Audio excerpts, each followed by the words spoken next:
بسم اللہ الرحمن الرحیم۔ شروع اللہ کا نام لے کر جو بڑا مہربان نہایت رحم والا ہے۔ اے پیغمبر صلی اللہ علیہ وآلہ وسلم، جو عورت تم سے اپنے شوہر کے بارے میں بحث و جدال کرتی اور اللہ سے شکایت رنج و ملال کرتی تھی، اللہ نے اس کی التجا سن لی اور اللہ تم دونوں کی گفتگو سن رہا تھا۔ کچھ شک نہیں کہ اللہ سنتا ہے، دیکھتا ہے۔ جو لوگ تم میں سے اپنی عورتوں کو ماں کہہ دیتے ہیں وہ ان کی مائیں نہیں ہو جاتی، ان کی مائیں تو وہی ہیں جن کے بدن سے وہ پیدا ہوئے۔ بے شک وہ نامعقول اور جھوٹی بات کہتی ہیں، اور اللہ بڑا معاف کرنے والا ہے، بخشنے والا ہے۔ اور جو لوگ اپنی بیویوں کو ماں کہہ بیٹھیں پھر اپنے قول سے رجوع کر لیں تو ان کو قربت سے پہلے ایک غلام آزاد کرنا ضرور ہے۔ مومنو، اس حکم سے تم کو نصیحت کی جاتی ہے اور جو کچھ تم کرتے ہو اللہ اس سے خبردار ہے۔ اب جس کو غلام نہ ملے وہ قربت سے پہلے لگاتار 2 مہینے کے روزے رکھے، پھر جس کو اس کا بھی مقدور نہ ہو اسے 60 محتاجوں کو کھانا کھلانا چاہیے۔ یہ حکم اس لیے ہے کہ تم اللہ اور اس کے رسول کے فرما بردار ہو جاؤ، اور یہ اللہ کی حدیں ہیں، اور نہ ماننے والوں کے لیے درد دینے والا عذاب ہے۔ جو لوگ اللہ اور اس کے رسول کی مخالفت کرتے ہیں وہ اسی طرح ذلیل کیے جائیں گے جس طرح ان سے پہلے لوگ ذلیل کیے گئے تھے، اور ہم نے صاف صاف آیتیں نازل کر دی ہیں، اور جو نہیں مانتے ان کو ذلت کا عذاب ہوگا۔ جس دن اللہ ان سب کو جلا اٹھائے گا تو جو کام وہ کرتے رہے ان کو جتائے گا۔ اللہ نے وہ سب کام لکھوا رکھے ہیں اور یہ ان کو بھول گئے ہیں، اور اللہ ہر چیز سے واقف ہے۔ کیا تم کو معلوم نہیں کہ جو کچھ آسمانوں میں ہے اور جو کچھ زمین میں ہے اللہ کو سب معلوم ہے؟ کسی جگہ 3 شخصوں کی سرگوشی ہوتی ہے تو اللہ ان میں چوتھا ہوتا ہے، اور جہاں 5 آدمیوں کی سرگوشی ہو تو وہ ان میں چھٹا ہوتا ہے، اور نہ اس سے کم یا زیادہ، مگر وہ ان کے ساتھ ہوتا ہے خواہ وہ کہیں ہوں۔ پھر جو جو کام یہ کرتے رہے ہیں قیامت کے دن اللہ سب ان کو بتائے گا۔ بے شک اللہ ہر چیز سے واقف ہے۔ اے پیغمبر صلی اللہ علیہ وآلہ وسلم، کیا تم نے ان لوگوں کو نہیں دیکھا جن کو سرگوشیاں کرنے سے منع کیا گیا تھا، پھر جس کام سے منع کیا گیا تھا وہی پھر کرنے لگے؟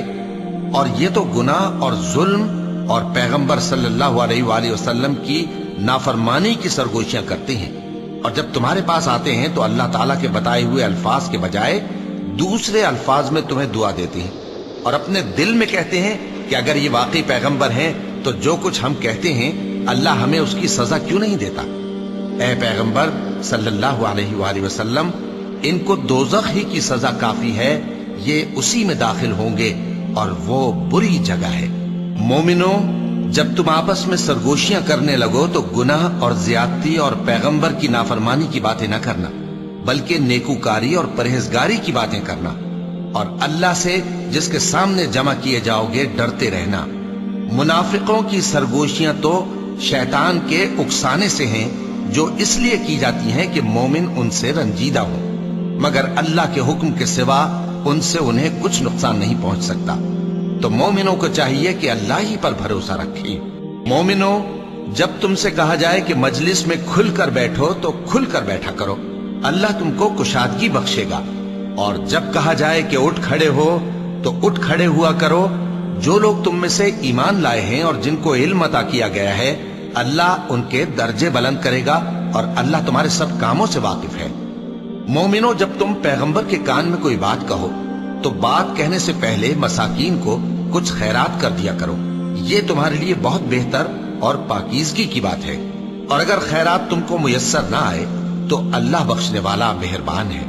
کیا تم اس سے کہ پیغمبر کے کان میں کوئی بات کہنے سے پہلے خیرات کرو ڈر گئے؟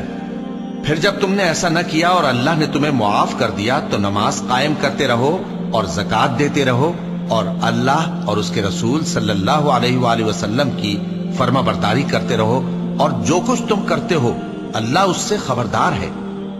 بھلا تم نے ان لوگوں کو نہیں دیکھا جو ایسے لوگوں سے دوستی کرتے ہیں جن پر اللہ کا غضب ہوا؟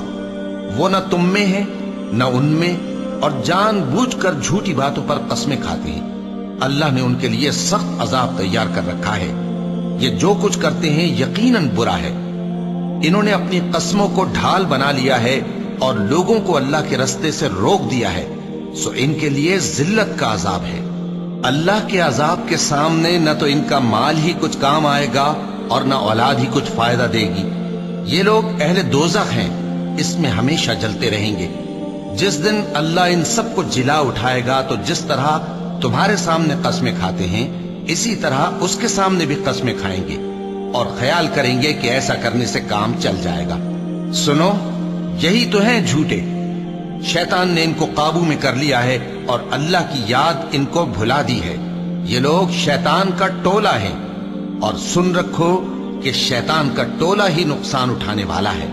جو لوگ اللہ اور اس کے رسول صلی اللہ علیہ وآلہ وسلم کی مخالفت کرتے ہیں وہ نہایت ذلیل ہوں گے۔